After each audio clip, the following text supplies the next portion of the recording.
the crisis manager, the flu commissioner for Belgium, and highlighting the communication aspects there. And then you have one opportunity to do it right. I mean, day one is so important. In day one, you start your communication with the press, with the people, and you have to do it right. I mean, you have to go for one voice, one message. In Belgium, they chose to appoint a non-politician to do that. I mean, I have no party affiliations, and that makes things a little bit, at that time at least, a little bit easier, because you're not attacked politically, majority, minority.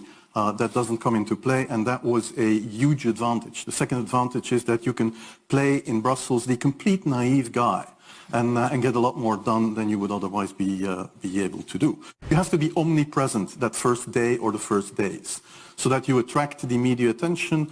You make an agreement with them that you will tell them all, and if they call, you will pick up the phone. When you do that, then you can profit from these early days to get complete carpet coverage of the field, and they're not going to search for alternative voices there.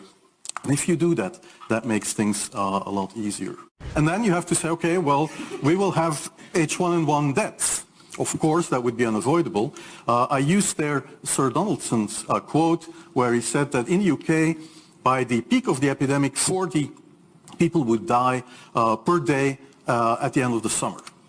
So 62 at that time million people in UK, 40 deaths a day. I worked it out for Belgium. That would be 7 deaths a day at the peak of the epidemic. I used that in the media. 7 Belgian flu deaths per day at the peak of the epidemic would be realistic.